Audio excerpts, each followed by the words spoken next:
سلام، خوش اومدیم به ویدیوی جدید. این اولین ویدیو لنگ منه. مرسی که آموزه دیدی. امروز میخوام بهتون آموزش بدم چطوری این نایف رو بگیرید. از تایتل و تامنیل ویدیو فهمیدید. خب اولین کاری که باید کنی خیلی ساده است. یا مثلا مولتی پلیر یا بتل پلیر. هر کی که فهمیدی مثلا بتل بهتره، برو رنگ بتل رو لجند کن یا مولتی رو لجند کن، هر چی رو که دوست داری. خب وقتی لجند کردیم میتونیم بعدن بازی لجند کردیم بازی های بعد ما بازی کنیم بهمون پوینت میده. اون پوینت فقط وقتی لجند داریم میده بهتون. خب آقا مثلا میگید آقا پوینت گرفتم مثلا توشکار، من اون نایف رو میخوام.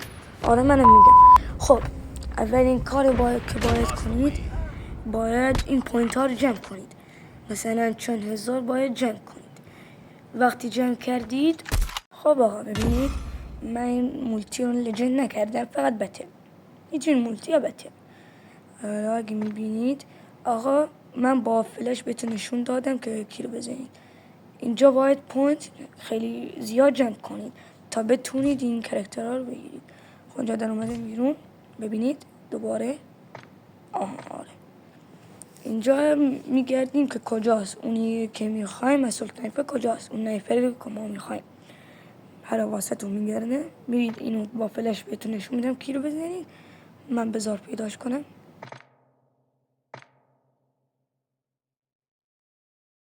آقا من پیدا کردم.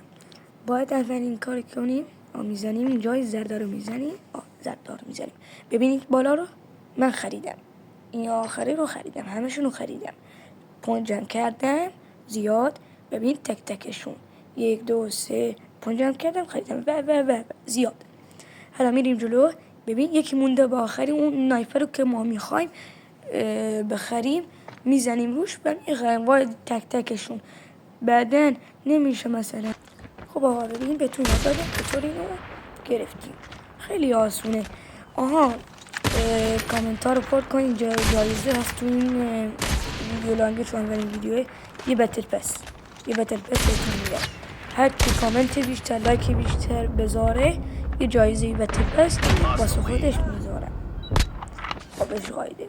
ببینید آها وقتی پوینت ها جمع کرده میشه مثلا مرحله آخر بخری. مثلا یک مونده بری زود اون نایف رو بزنی و بخری، نمیشه. باید تک تک مرحله رو بخری. اون پوینت ها رو که گرفتی باید اولی رو بخری، گانه اولی، گانه دومی، اینا و اون یک مونده باخری بخری دیگه تموم. آها اگه بلد نیستی مثلا رنکتون لجند کنید بگید تو کامنت ها. یادتون نره بگید تو کامنت ها که واسه مثلا چه رنکی بهتون آموزش بدم. خب ممنونم که تا آخر ویدیو اومدی. معرفی.